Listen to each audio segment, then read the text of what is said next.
If you're looking to do hot shot and you want to go incognito, or if you just want a no frills truck, I found the perfect one. This is a 2025 Ram 3500 Tradesman, obviously DRW, and I borrowed it from Larry H. Miller, Chrysler Jeep Dodge Ram here in Sandy, Utah.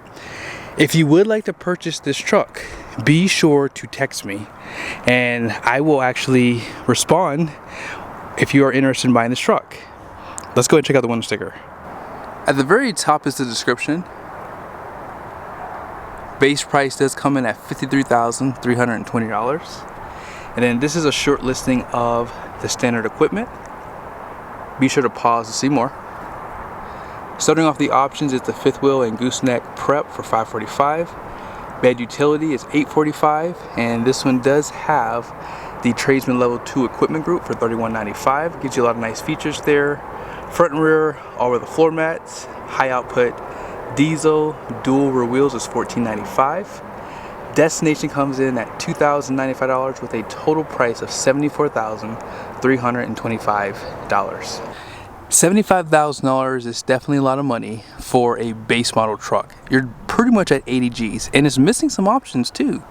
But nevertheless, you guys see, this is the refreshed Ram, and it now comes standard with LED headlights, high and low beam, including the fog lights and turn signals. In the past, even on Laramie trims, you could not get the LED turn signals. But this truck, you guys saw on the window sticker, does have front parking sensors, which is an option. Comes part of that level 2 equipment. But also, it does have radar cruise control, which now comes standard. Black recovery hooks, and overall I think for the refresh, these trucks look the best on the Tradesman. I think if I were to look for a good deal, it's definitely on the Tradesmans because they got the biggest updates in my opinion. Now, solid front axle, something Ram's been doing for a long time, and this truck does have 4-wheel drive. You guys can see the sway bar, so meaty one too, by the way. Plastic liner in there for the wheel well, and then here are the tires. These are the Nexen Rodian HTX RH5 tires, and it's going to be an LT 235 80 17-inch wheel. Also, if you care to know the inches, it's going to be 31.8 inches tall, 9.3 inches wide. I would like to see a wider wheel, and I will show you guys how wide this wheel is in a second on the door. But if you take a step back, here's a nice side view. You guys can see on those mirrors, you do have some turn signals. And if I were to get this truck, I would definitely upgrade the wheels 100%. Looks really good with this truck for sure. And be sure to subscribe to the channel. I have a truck over here with 35s. We're going to put them side by side to show the difference too. Cummins badge right here. They do give you some puddle lights. You have your fixed running boards and heated mirrors. No blind spot, by the way. But top and bottom mirrors are heated, and I'll find out if this bottom one is going to be power. No smart key system, but that's not available. However, this does still have push button start. Now here's that dually side. This is a 32-gallon fuel tank. If you don't get the 50-gallon, that's what comes standard. 7.5-gallon DEF tank. I would never build a truck without a 50-gallon fuel tank, just my opinion. Even if you don't need it, it's just nice to have. You guys see the leaf pack here? This truck does not have air suspension, so it looks like it has 5 leaves here, 2 overloads. You guys see that framing? And on this side, you guys see it has 4 leaves, and then you have those 2 overloads there. Now this leaf down below here, you guys see that? Okay, I can see a little bit better at this angle, but yeah, this leaf here is for axle wrap, okay? They do give you some protection. It's like a little PPF. And then here's a quick look at those dual wheels. I didn't tell you guys the capacity on the tires, but you guys see right there, it's going to be 3,085 pounds for a single, 2,835 pounds for dual, 80 psi. These tires are made in Korea too. You guys see the liner?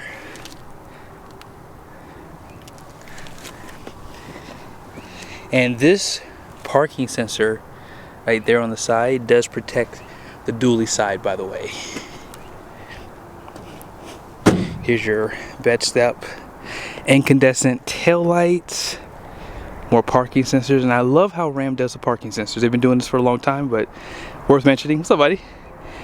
They put on that plastic trunk piece, class 5 hitch, and this does have a 4 and a 7 pin right here. LED license plate lights, and look how clean the tailgate is too. Great design. Backup camera, light for hooking up your trailer at night. This tailgate is not assisted, but bed utility gives you the step, spray in, and bed lights right there. Fifth wheel prep package is a standalone, and it does give you the 4 and 7 pin.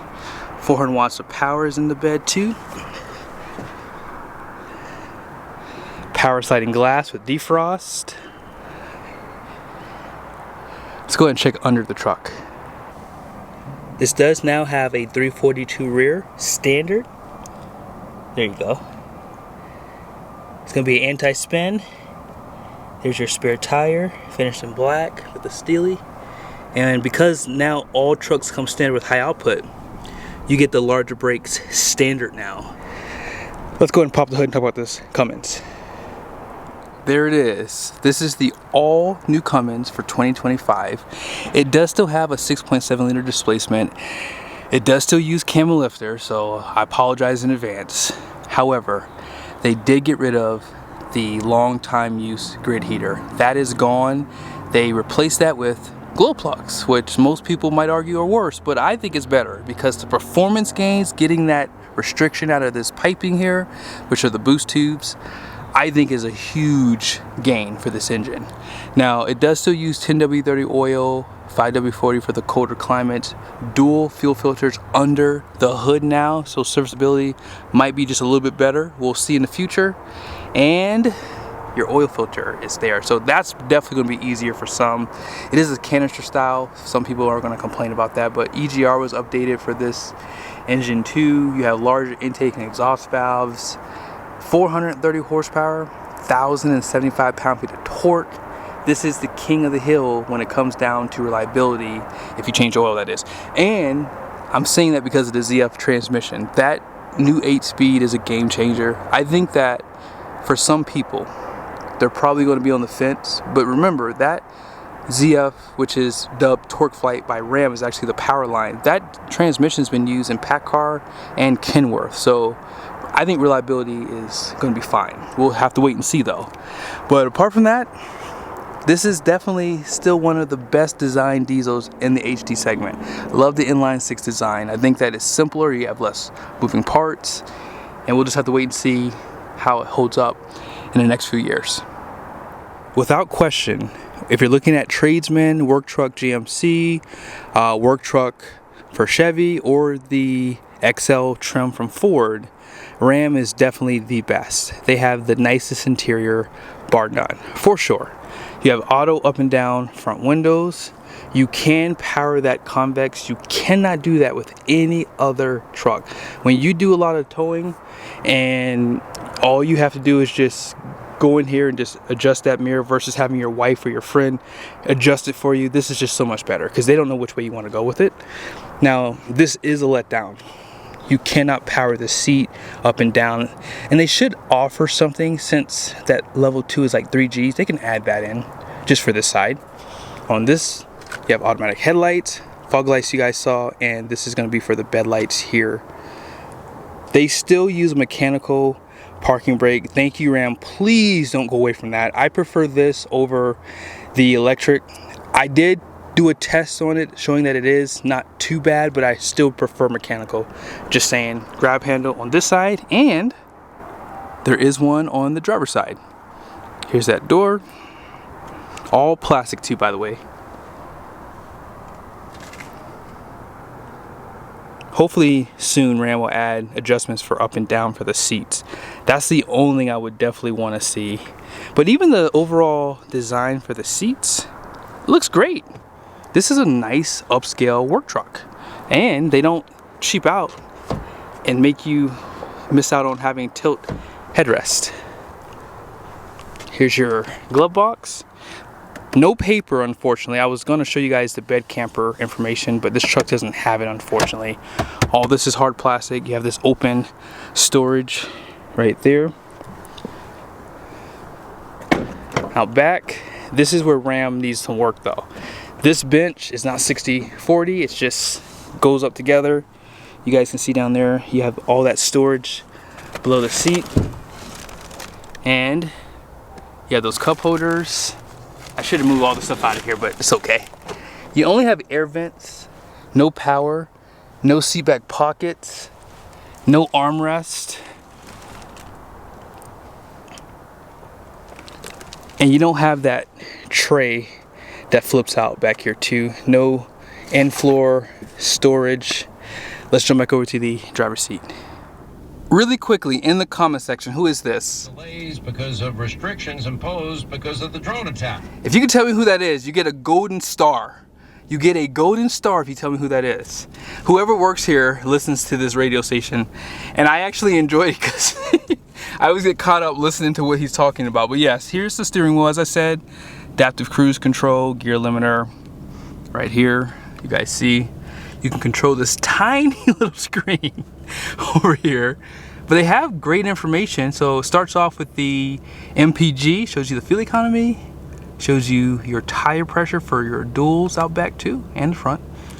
Shows you all your temperatures, shows you the exhaust brake and horsepower, boost pressure, DPF, which is diesel particulate filter, oil life, fuel filter, battery voltage, and they give you the gauge summary, which is my favorite for towing.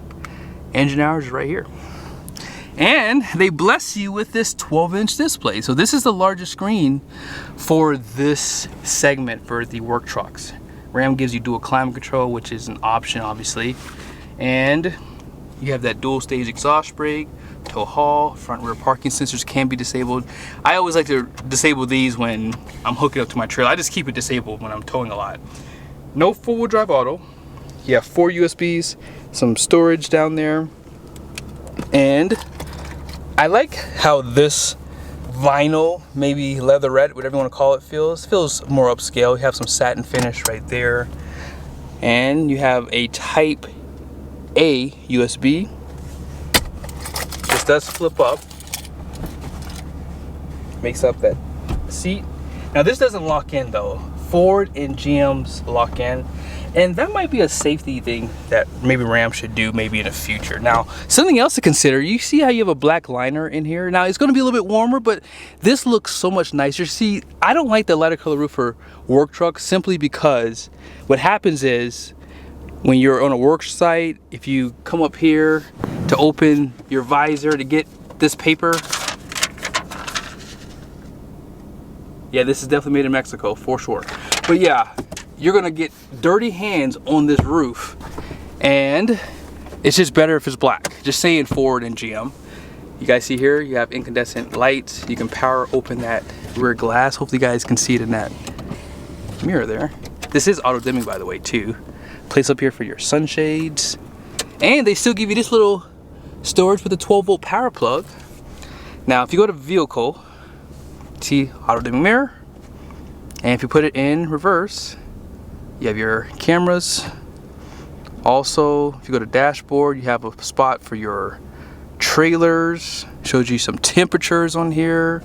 Also, you have this off-road page. So if you do a lot of towing in like Wyoming or you go pretty far, guess what? You can see the elevation change. I love that. It also shows you some gauges here too. Shows you the pitch and roll. Pitch and roll is nice to use if you're like towing a trailer. I was going to show you guys something else. You guys see that too? Climate. If you click up here, you can adjust the temperature, but you can do that off the screen too. This truck doesn't have heated seats, but heated seats would have been in there if that was a part of this too. You guys have this. Hopefully you guys saw that. And I was going to show you one more thing. Let me think about it for a second. Okay, I figured it out. So for your widgets, you can make it full screen if you push there, for example. Now, if you want to edit it, you have a pencil right there. I wanted to see if it showed some of your temperatures but I guess it does not. Oh no, there it is.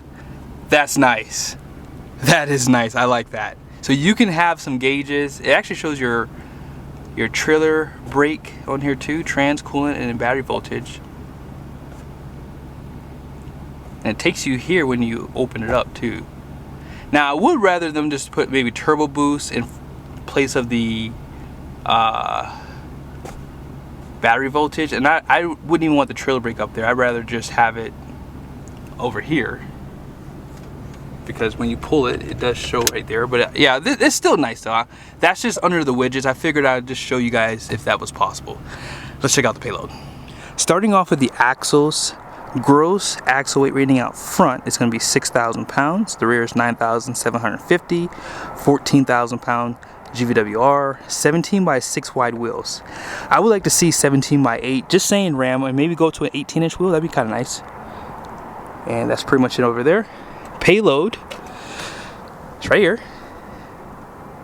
5,369 pounds. Sorry for that glare or blur.